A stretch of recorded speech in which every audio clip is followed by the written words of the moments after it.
Hey ladies and gentlemen, welcome back to the channel. As always, it is Nick here, back through daily crypto news and analysis, and I hope everybody had a great day, great night, wherever you guys are. Drop down in the comments how you guys are doing. It's Friday, it's almost the weekend. I'm very excited. Of course, you guys know that I am a UFC fan, so for anybody who is going to be watching UFC tomorrow, let me know what your guys' picks are down in the comments. Also, before we fully jump into this video, I just want to ask if you guys could please leave a like on this video.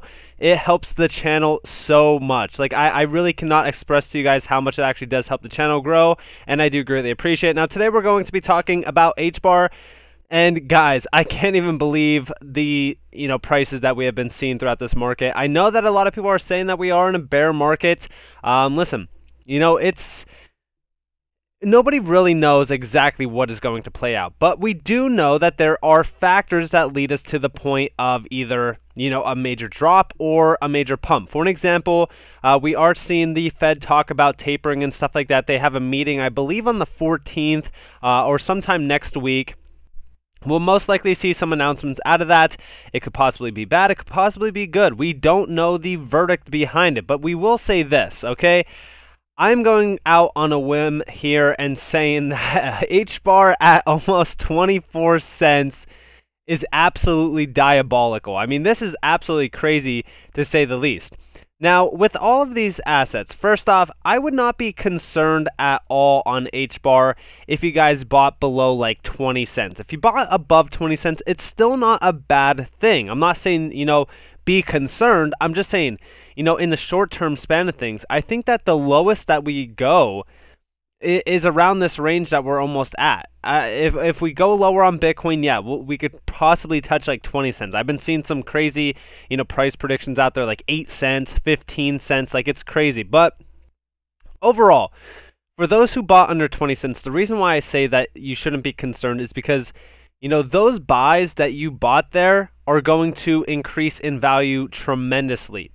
And I'm not telling you guys this to give you guys hopium. I'm just saying from an overall perspective on what HBAR is really building, it is extremely undervalued at these current levels. Now, for anybody who bought 30 to 40 cents and even up to 50 cents, don't feel too bad. The ROI, percentage or X's amount from there are a little bit limited. From 50 cents, you might get a 10x to $5 this bull run. Ultimately, once we do get back into the bull run, which we've been talking more so about Q1 and Q2 of 2022. But again, upside is not, unlimited in this market. It's still a limited factor depending on how high we go on a few altcoins, like, for an example, even like Ethereum. So I'm watching the market very closely. But for HBAR, I suspect that we do have a very bright future, short-term and even long-term. Now, talking about 2022, we do see here who's excited for 2022, and this is coming from Hashpack Wallet. Now, Hashpack Wallet is building some incredible things on Hedera. Now, let's look at what is happening now. So, partnerships and collaboration, DApp integration, which is a Web 3.0 interoperability, and Hedera's token service support. But look at what's next. NFT gallery, local backups, and like a few little bit of like cosmetics. And we do see future token swap, cross-chain bridges, and even desktop and mobile apps. So this is actually getting very interesting, and I'm very excited. Other people are very excited as well. Some of these major apps that are building within the Hedera ecosystem are very interesting, to say the least. This wallet app is probably one of the most interesting, and I do love the UI and the design overall. Very good stuff to look forward to. Now, this is like minuscule stuff that we're going to talk about before we get into the real big news. Now, we do see here, there is that Microsoft logo again, powering SB Group stablecoin proof of concept built on Hedera. Dear Microsoft, we are ready to welcome you whenever you are ready to join the council. And I have always said that Microsoft is very, very close to becoming a GC member. Partnerships with even MTech. There's been so many connections between Microsoft and Hedera. It is only a matter of time before they do announce their GC. Now, talking about the stablecoin proof of concept, we do have a lot of stuff to talk about within this. So, first and foremost, Shinhan Bank ENG, a leading commercial bank in South Korea, and Standard Bank ZA, the largest bank by assets, successfully finalized a stablecoin POC to enable real-time international transfers, leveraging Hedera. Now, here are some of these images. To offer price stability, Shinhan and Standard Bank mint their stablecoins KRW and ZAR backed by their own local fiat currencies to explore them or using them, in banking services, improve the development capabilities of stablecoins, and prepare to use them in the future use cases. Now, this is no joke. This is, first off, $359 billion in assets just from Shinhan Bank. And of course, Standard Bank, $148 billion. So, almost, in my mind, almost $500 billion. So that's pretty massive. Now, we do see here, what is a stablecoin, why, when, and how. Of course, a lot of things are going to be happening very soon with a lot of stablecoins, CBDCs, cross-border payments, all that kind of stuff. And of course, here's the distributed ledger requirements. And we do know that HBAR is the most secure. Why do you think that the HBAR logo is there? I'm just saying. But overall, we know that HBAR is a leading name in the game for security. But first off, we look at Swift problems. Now, I know a lot of people compare HBAR to XRP. XRP is focused on a specific problem that Swift has, aka liquidity with Nostro-Vostro accounts. With HBAR, we look at Swift problems, multiple step/intermediaries, collab with correspondent banks, USD transfers, but local TTX rate. Now, we do see here the Hedera solution, quick conversion from fiat to stablecoin, direct exchange between banks, issues local currency, no USD conversion, and real-time tracking. And of course, here's the international wire transfer, the typical, way of doing things. Yeah, I mean, it's a pretty rough process. And of course, here's the stablecoin transfer. It's fairly easy. It's straightforward. It's cutting out the intermediary, middleman, if you will. And this is going to be a lot faster. This is going to utilize the speed, the security, everything that HBAR really kind of offers, and it's going to prosper us ahead in the game. Now, I've talked about cross-border payments. Trust me, guys, it is not a small market. We're going to be discussing that. We do see here the architecture, standalone system, macro services approach, know your customer, anti-money laundering could be implemented, banking app, admin screen, off-chain API calls, SQL database, Hedera API integrates SDK combining HTS and HCS, topic watcher to monitor shared topics between banks. Guys, this is pretty big. Honestly, this is probably one of the most bullish updates that we've gotten within Hedera this entire year. I know that everybody went crazy over the Google stuff. They went crazy over, other GC members. But, guys, I mean, this is solidifying the future. And we also see here the South African app, Bob in SA, or South Africa, tops up his stablecoin account from his savings account with 100 ZAR. Issuer, Standard Bank's treasury account, mints and transfers to Bob's account. Bob sends ZAR to Kim's account in SK. Bob generates cover number to guarantee FX rate. This is going to change. This is revolutionary technology, realistically speaking. And I mean, I don't need to show you guys that. I mean, you guys are obviously seeing this. I'm not going to read all of this, but obviously, we do see some major updates happening within the financial scene. I've always said that this is going to be a digital revolution. This is massive in terms of technology upgrades and updates. This is revolutionary. We do see here the POC results comparison, Swift transfer, greater than, $40 per, transaction, 2 to 6 business days for settlement, features no tracking, operating hours, limited, settlement, USD. Hedera stablecoin transfer, less than 10 cents, 1 minute in terms of time, which, we could probably boost that up a little bit. Features real-time tracking, operating hours 24/7, settlement local currency. This is going to change the game. And of course, lessons learned. Stablecoin benefits, extremely economic and fast, transparent trade, simpler UI/UX, minimum infrastructure works, further consideration, reserve account operation and audit, regulation issues, know your customer/anti-money laundering is mandatory, integration with core banking system. Shout out to Danny Ad for all of this stuff. Incredible insights overall. And like I've said, do not disregard the real-time international transfers and cross-border payments. They're huge. Okay, and we're going to be talking about that as well. Now, we do see our Bank of International Settlements is actually saying, next up in our focus on payments on Friday, a BIS bulletin looks at interoperability of payment systems and how this could improve cross-border payments. Now, a lot of people are talking about ISO 222. They're talking about XRP down here.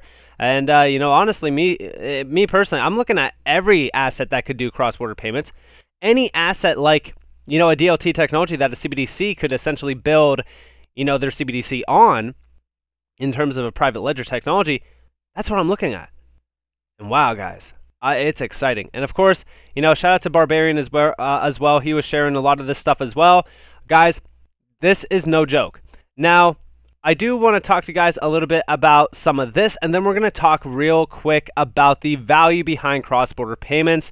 I've been talking to you guys about NFTs and pretty much NFT marketplaces. Siva Love is actually showing us a little bit of, a collection and pretty much the overall insights on what it looks like. This is absolutely beautiful. I love this UI. Very clean, very straightforward, very easy to understand. This could rival OpenSea in my opinion, and we know that OpenSea accounted for like almost 97% of all NFT values. That's crazy. So this is awesome to say the least, and guys, the NFT marketplace is booming on Hedera. I don't need to tell you guys that, but now let's get back to cross-border payments.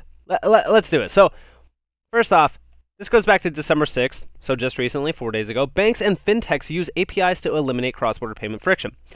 Cross-border payment friction is a big concern. It's a big problem, obviously. So, something like this is groundbreaking. Okay, and we also see here 60% of US and UK businesses report cross-border payment fraud as pain point. Well, how do we solve the fraud? It's as simple as having, first off, tracking, anti-money laundering, know your customer, all that kind of stuff. And of course, we do know that Hedera is leading the game for fraudulent stuff and like solving fraud within a lot of markets and industries. This is why I've always said HBAR is a huge name right now. And of course, check out the cross-border payments and remittances services value. They're saying $37.15 trillion in 2020 to $39.9 trillion by 2026. In my opinion, okay, with digitization, with tokenization, with pretty much revolutionary technology, aka crypto, I suspect that we could easily boost this up to at least $50 trillion by 2026. Of course, it's going to take some time for us to get fully 100% adopted in, and they are talking about blockchain and distributed ledger technologies that can improve the transaction cost and transfer time and generate real-time data focused on key aspects, aka customer behavior. DLTs can solve cross-border transaction and settlement problems by verifying the origin and authenticity of a product as it moves across the value chain. Of course, I mean, it's huge. They're talking more so about APIs. They're talking about pretty much the future of this space. Guys, this is huge. Okay, and I do want to talk to you guys a little bit about where we could be if we grasp just a small fraction of this. I'm going to, I'm just going to go throw this at about $40 trillion. Now, like I said, there's a ton of food for all of these altcoins in this market that are focused on something like this to eat. But I'm saying right now, 10% at $4 trillion. Hear me out, is a logical area to start with. Okay, so maybe we get to the 10% mark and we're worth $4 trillion in market cap, disrupting this massive market, a 921x or $218.